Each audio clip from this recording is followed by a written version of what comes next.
قرض واپس کرنے سے ٹال مٹول کی صورت میں شریعت کا کیا حکم ہے؟ نبی صلی اللہ علیہ وسلم نے ارشاد فرمایا، صحیح حدیث ہے، مطل الغنی یہ ظلم، جو آدمی قرض کی رقم واپس لوٹا سکتا ہے پھر بھی نہ لوٹائے تو وہ ظالم ہے، ظلم ہے، اور ظلم قیامت کے دن اندھیروں کی شکل میں ہوگا۔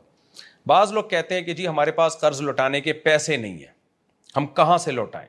میں ان سے کہتا ہوں یہ گاڑی بیچ دیں۔ آپ کہتے ہیں اوہو یہ گاڑی تو ہماری ضرورت کی ہے۔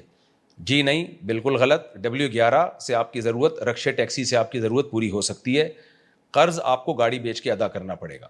بعض لوگ کہتے ہیں ہم قرضہ ادا کریں، 1 کروڑ کا ہم پہ قرضہ چڑھ گیا۔ میں ان سے کہتا ہوں آپ کا یہ گھر 2 کروڑ کا ہے، آپ اسے بیچ دیں، 1 کروڑ قرضے میں دیں اور پھر کرائے پہ رہیں، اور 1 کروڑ کاروبار میں یا کسی طرح لگا دیں۔ وہ کہتے ہیں نہیں ہم گھر کیسے بیچیں؟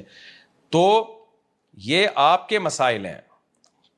الحمدللہ میں ایک اپنے جاننے والے کو جانتا ہوں، ان کا کاروبار میں نقصان ہوا 1.5-2 کروڑ کا، ان پہ قرضہ چڑھ گیا۔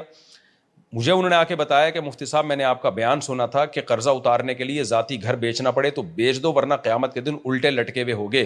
تو کہتے ہیں الحمدللہ میں نے وہ گھر بیچ کے لوگوں کا قرضہ ادا کیا ہے۔ تو اللہ کا بڑا فضل ہو گیا کہ کوئی ایک مثال تو میرے سامنے آ گئی اور وہ کرائے پہ آ گئے، لیکن اللہ نے دوبارہ کاروبار میں اتنی برکت دی، دوبارہ گھر خرید لیا انہوں نے۔ تو یہ جو کہتے ہیں نا میرے پاس دینے کے لیے پیسے نہیں ہیں، تو ان لوگوں کا مطلب ہوتا ہے میرے اپنی پینٹ کی جیب میں نے ہاتھ ڈالا ہے تو پیسے نہیں نکلے۔ او بھائی اپنی پراپرٹی بیچو، اپنا گولڈ بیچو، اپنا زیور بیچو، اپنا پلاٹ بیچو، اپنا مکان بیچو، اپنی گاڑی بیچو، پھر لوگوں کا قرضہ ادا کرو۔ یہ بھی نہیں ہے تو پھر آپ کہہ سکتے ہو میں معسر ہوں، تنگ دست ہوں، اور تنگ دست کو مہلت دینے کا اللہ رسول نے حکم دیا ہے۔